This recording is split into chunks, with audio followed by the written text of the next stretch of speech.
Good day everyone. In this presentation video, it is time. The take of Team Adviento in Monetary Policy Unit.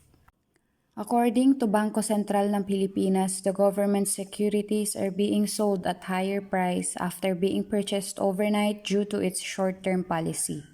By having an auction, the bidders are awarded a portion of the total offer depending on their bid size. This is the example of government security purchases rates. It is said that the government securities yield occurred a month ago, a week, and the current one. Features of the RRP facility is shown in this table. It is presented by the table, and stop this video to look and understand it. They also said that the fixed rate full allotment method will help ensure that the overnight rate sits close to the BSP policy rate. They claim that the short-term capital of the market will rise. The BXP explained reverse repurchase agreements are the buyer end of a repurchase agreement. The higher price represents the interest to the buyer for loaning money to the seller during the duration of the deal. The asset acquired by the buyer acts as collateral against any default risk it faces from the seller. The quality collateral is sometimes difficult to find. Businesses are taking advantage of these assets as a quality way to fund expansion and equipment acquisition with tri-party repos, resulting in RRP opportunities for investors.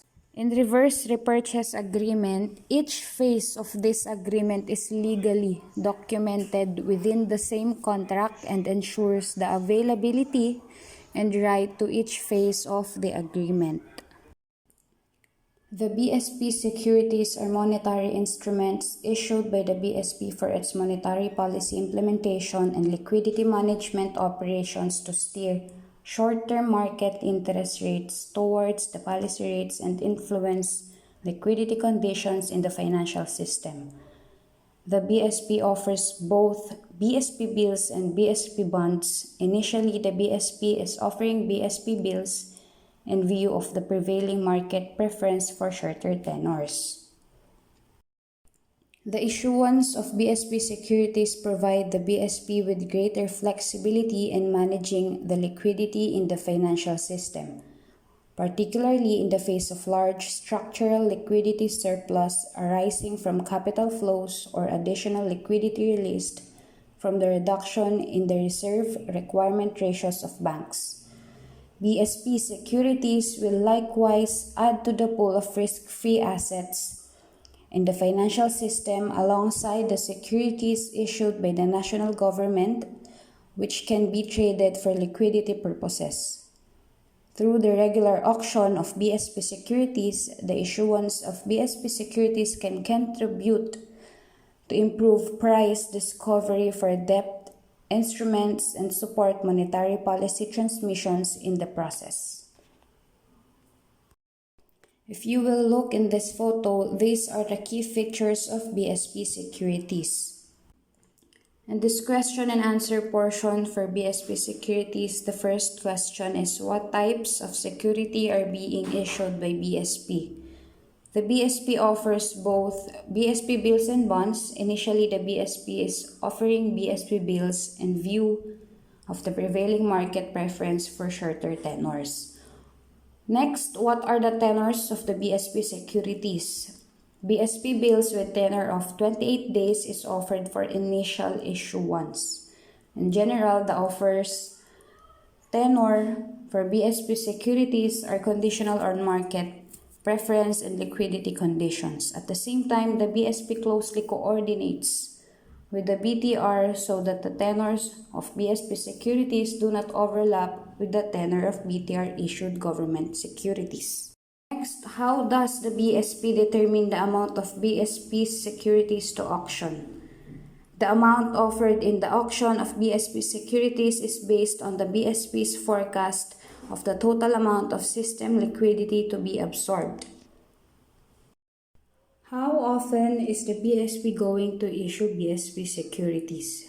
The BSP conducts auction of BSP securities on a weekly basis, or as necessary, depending on market appetite and prevailing liquidity condition as well as latest liquidity forecasts. Next, is there a fixed schedule for the auction of BSP securities, and how does the BSP announce the auction of BSP securities? The BSP publishes an indicative quarterly auction schedule for these securities that is posted in advance on the BSP website. The BSP adopts a 2-day lead time for the announcement of auctions detail for the BSP securities auction. Next, how does the BSP issue the BSP securities? This securities is offered via auction, wherein eligible counterparties must submit their bids through volume and interest rate on the securities being offered. A page of 3 or 4 multiple price auction format is used for BSP bills, and the uniform price format is adopted for the original issuance of BSP bonds. Who can participate in the auction of BSP securities? Participation in the auction of BSP securities is currently limited to the existing BSP counterparties in the TDF. Are BSP securities available for trading in the secondary market? And how is it done? BSP securities are available for trading in the secondary market. Eligible market participants shall be able to buy or sell BSP securities using the trading platform of PDX. Subject to PDX and Securities and Exchange Commission or SEC rules on secondary market trading of securities. In case of extensions or amendments related to the trading and settlement hours, these shall be made in close coordination with SEC, PDX, and related parties in the secondary market. Now, who can participate in the secondary market trading of BSP securities? Secondary market trading of BSP securities is open to the same institutions that are allowed to participate in the BSP security auction and to trust entities. For examples, banks. Next, what is the BSP's policy on non-resident funds or NRFs with respect to BSP securities? The existing prohibition of funds from non-resident resource from being placed in the TDF and Overnight Deposit Facility or ODF is extended to BSP securities, both the primary and secondary market. Next question, are BSP securities eligible as collateral for BSP's liquidity providing facilities? No. In view of the provision in the amendment BSP Charter, which indicates that BSP cannot hold its own securities, BSP securities are currently not allowed as collateral for the OLF and other liquidity facilities of the BSP. Are BSP securities considered high-quality liquid assets? For the calculation of liquidity coverage ratio or LCR, net stable funding ratio or NSFR, and minimum liquidity ratio or MLR.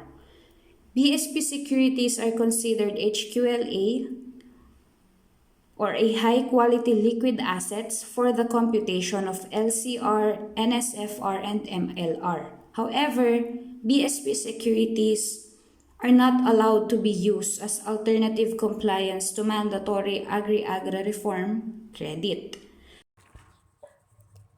Hi, I'm Evita, and in this portion, we will going to talk about Term Deposit Facility or TDF.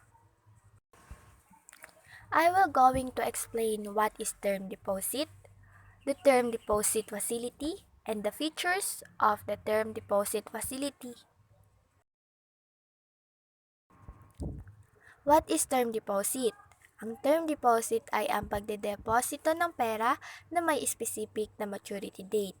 May sinusunod silang araw bago makuha o ma-withdraw ang pera na dineposito nila.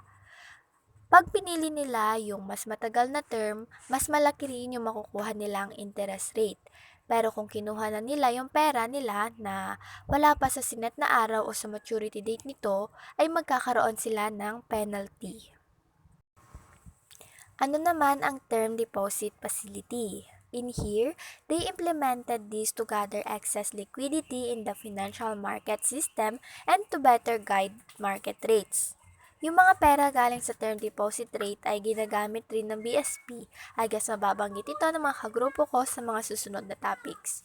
The TDF is a key liquidity absorption facility, commonly used by CBs for liquidity management. And because of the due to the BSP's inability to issue its own debt instrument, except in the cases of extraordinary movement in price levels under RA 7653, so the TDF is tasked to withdraw a large part of the structural liquidity surplus from the financial system to bring market rates closer to the BSP policy rate. Beyond that, the BSP offers three tenors: the 7 days, 14 days, and 28 days in its weekly term deposit auction.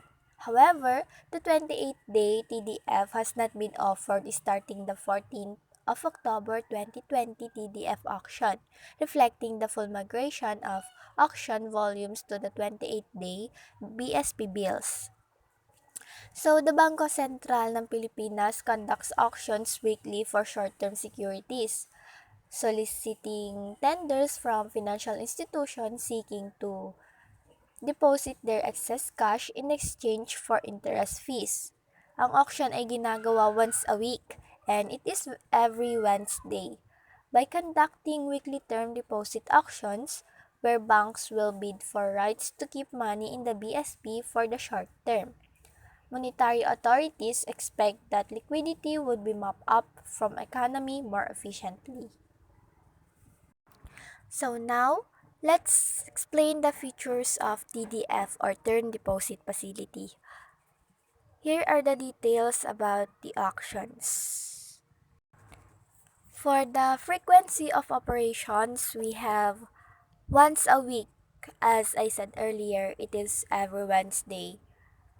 And for the maturity, the BSP offered three tenors, which is the 7 days, 14 days, and 28 days. Sabi ko rin kanina.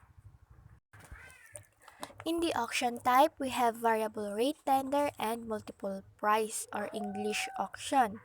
In variable rate tenders, counterparties may submit bids for up to 10 different interest rate levels. In each bid, they must state the amount of money that they are willing to transact with the central banks and the prospective interest rate.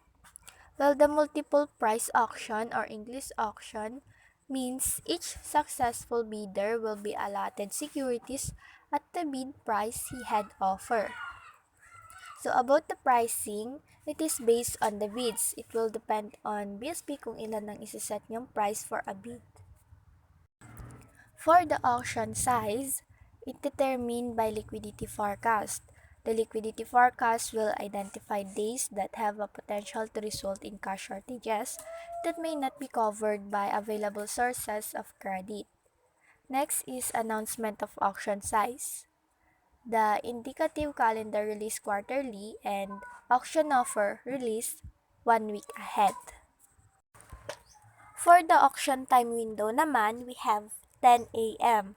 Yun yung open nila, but the participants can start submitting bids at 9:30 a.m. Next is eligible counterparties. Ayon dito ang pwede ay ang mga banks and non-bank with quasi-banking functions. And for the amount of bid, for the minimum bid amount, we have 10 million pesos. And the maximum bid amount is 20% of the auction size per tenor. For the maximum number of bids, we have 2 per tenor at different rates. And about the pretermination naman, it is not allowed for 7-day TDF, but it is allowed for 14-day and 28-day after a holding period of 7 days at appropriate price. And the last but not the least, for the settlement, the bid will be settled at the same day after the bidding. So, pagkatapos magkaroon ng deal sa bidding, may nanalo na, magkakaroon na ng settlement sa same rin na araw. Thank you, Evita Sanidad. On the news with regards standing liquidity facility, Bangko Sentral ng Pilipinas provide standing liquidity windows for both lending and depository purposes. It was done so to assist counterparties in adjusting their liquidity position at the end of the day. The qualified counterparties may request these standing overnight facilities during the Bangko Central's business hours through Monday to Friday.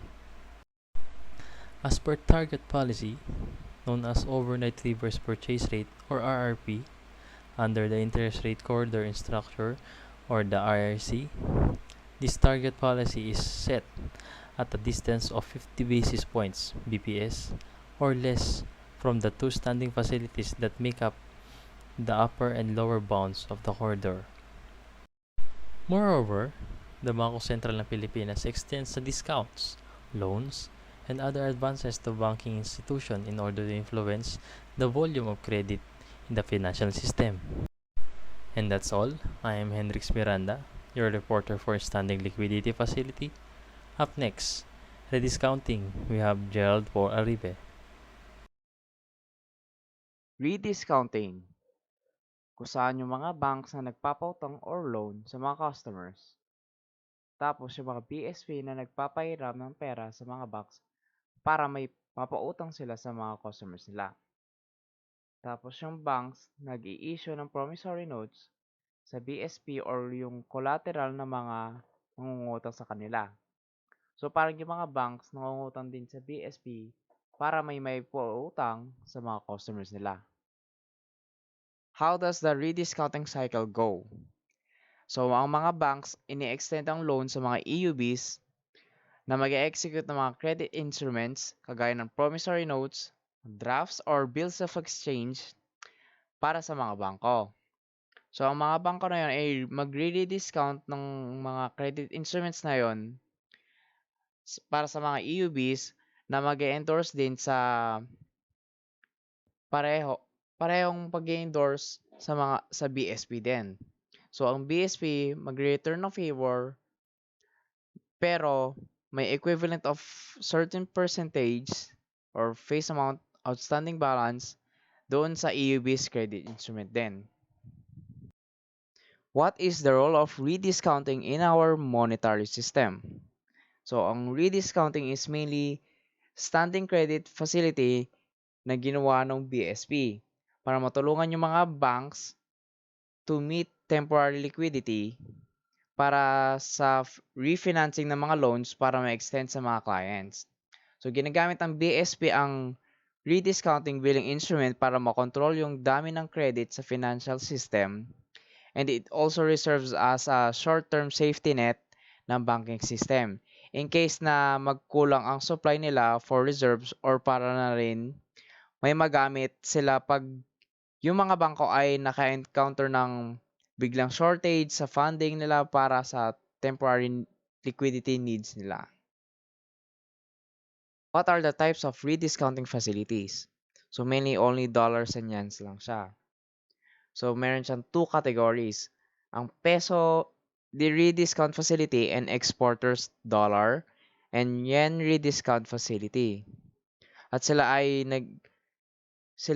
na-administered ng the Department of Loans and Credit. At sila ang mainly nagmamonitor ng rediscount rates ng ating bansa. What papers are eligible for rediscounting? So first ang commercial credits. Ito yung mga credit instruments na galing sa pag-import, export, purchase, or sell ng mga readily saleable goods and products. Or yung transportation nila dito sa Pilipinas.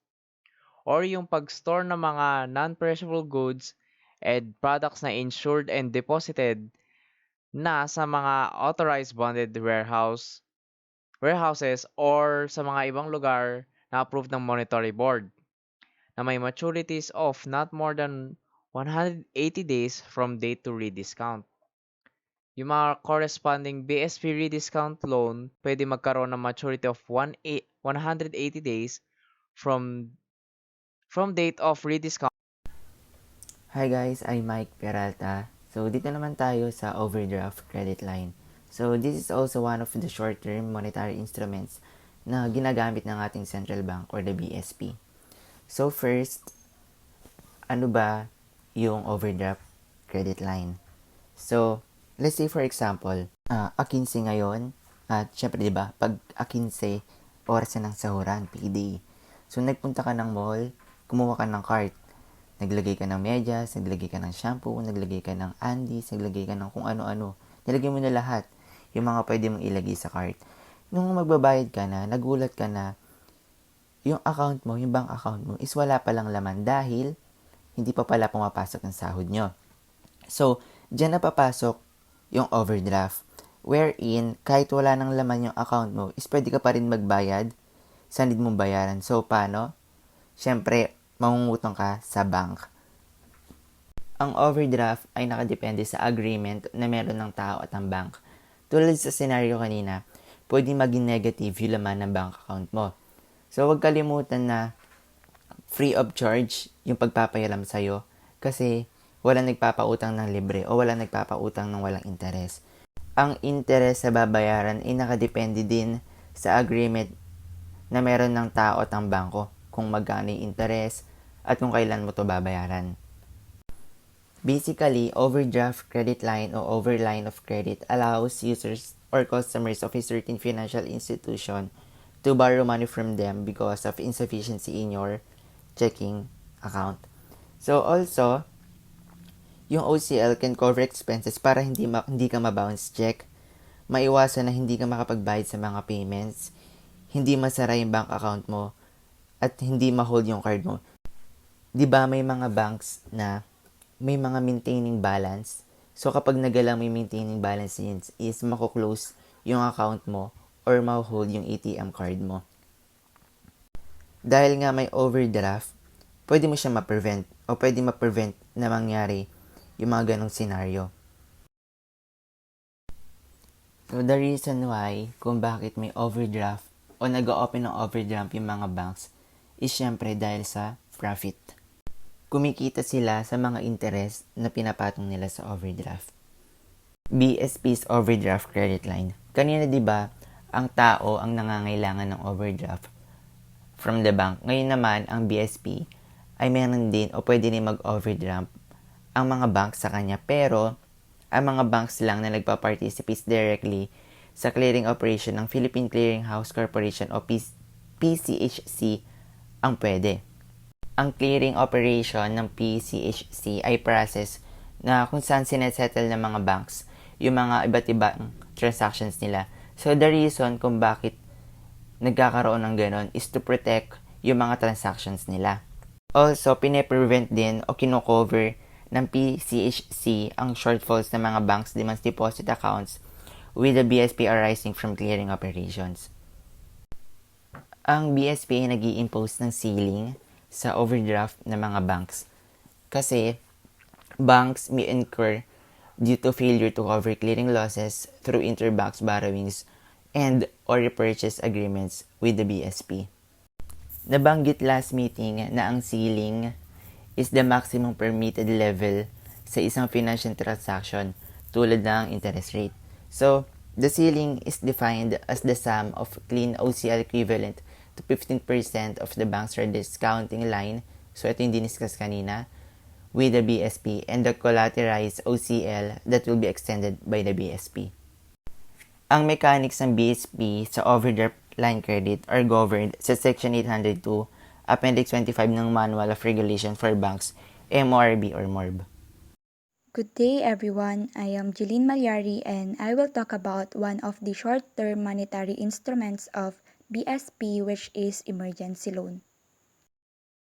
If we will define emergency loan in general, its definition will be a catch-all for a short-term loans that are meant to be used only in emergencies. It also generally offered to people with less than perfect credit, and it usually has very high interest rates and fees because lenders know that if you are in an emergency, you may not have a lot of options. But in the BSP perspective, an emergency loan or advance is a credit facility that is intended to assist a bank experiencing serious liquidity problems arising from causes not attributed to or beyond the control of the bank management. So kung sa iba, yung emergency loan ay parang ginagamit nila para mag-gain ng profit, ang BSP naman ay ginagamit ito para matulungan ang isang bank na nakaka-experience ng serious liquidity problems. The grant of such facility is discretionary upon the Monetary Board and is intended only as a temporary remedial measure to help a solvent bank overcome serious liquidity problems. Pero syempre, hindi lahat pwedeng bigyan ng emergency loan ng BSP as provided under sections 84 to 88 of RA number 7653. No emergency loan or advance may be granted except on a fully secured basis, and the Monetary Board may prescribe additional conditions which the borrowing banks must satisfy in order to have access to the credit facility of the Bangko Sentral. So, kailan ba or sa anong situation igagrant ng BSP ang emergency loan? First situation is in periods of national or local emergency like imminent financial panic which directly threaten monetary and banking stability. So, igagrant ng BSP ang emergency loan kapag may situation like massive movements by depositors of their funds from certain banks to other banks, bank holidays and voluntary cessation of business, when there are movements which endanger the economy, when the international stability of the peso is threatened, and also when there is a situation where bank run is involved. When we say bank run, it is the inability of a bank to satisfy the withdrawal needs of its customer at once. Next is during normal periods for the purpose of assisting a bank in a precarious financial condition or under serious financial pressure brought about by unforeseen events or events which, though foreseeable, cannot be prevented by bank concern. Pero except pa sa dalawa, meron pang ibang condition para mag-grant ang emergency loan. So an emergency loan can be granted if there is a concurrent vote of at least 5 members of the Monetary Board and the latter has ascertained that the bank is not insolvent.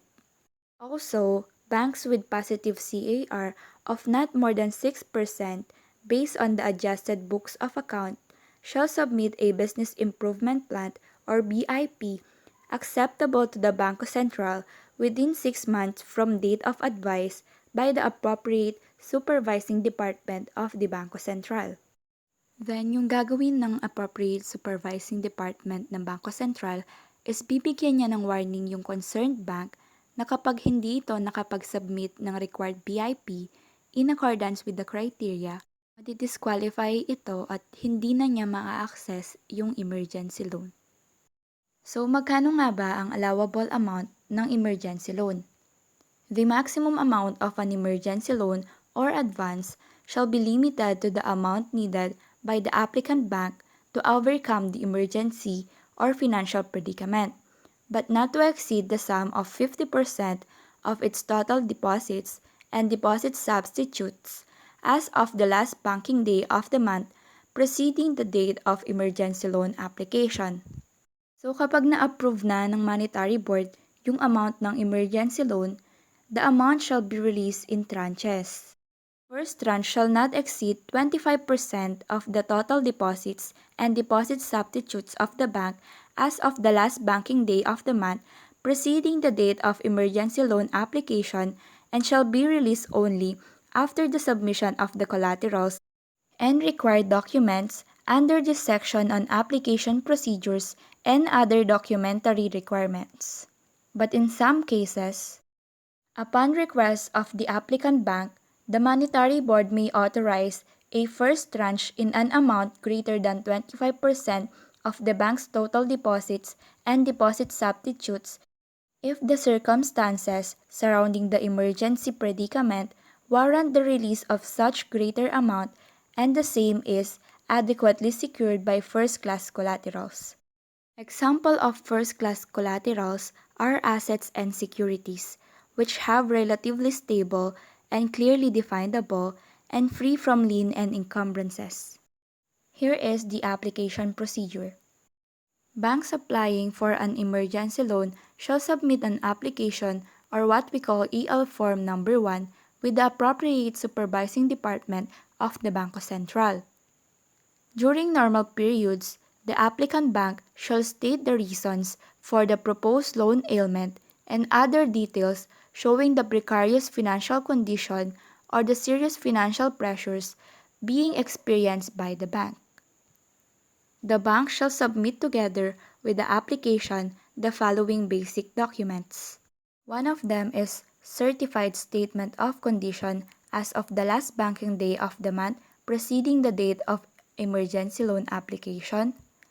Another is certification on the solvency and financial stability of the bank.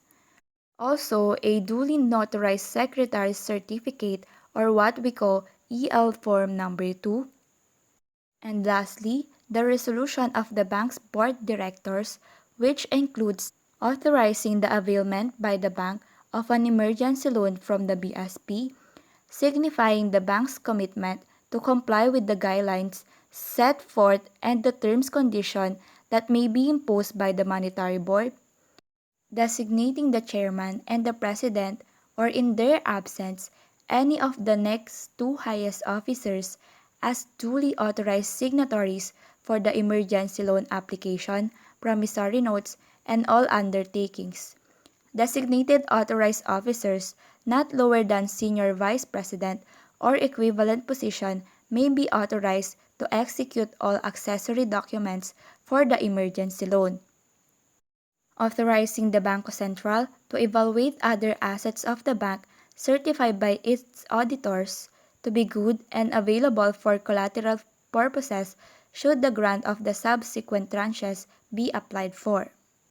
To end the discussion about emergency loan, let me tell you the general terms and conditions that the bank with an emergency loan from BSP shall comply. The bank shall not, without the prior authorization of the Monetary Board, expand its outstanding loans or investment as of the date of application for emergency loan, except for investment in government securities. The bank shall not declare cash dividends. The bank shall not grant new loans to DOSRI or to affiliates and subsidiaries. The bank shall accept the Bangko Sentral designated comptroller to be assisted by the examiners recommended by the appropriate supervising department of the Bangko Sentral and the DLC to monitor the operations of the bank under the terms of reference as determined by the Monetary Board. The bank shall not be allowed to avail of the Bangko Sentral rediscounting facility. And lastly, the bank shall comply with any other terms and conditions that may be imposed by the Monetary Board. And that's all for today. That was a long presentation. I hope you found it valuable and know that I really appreciate you listening. Thank you.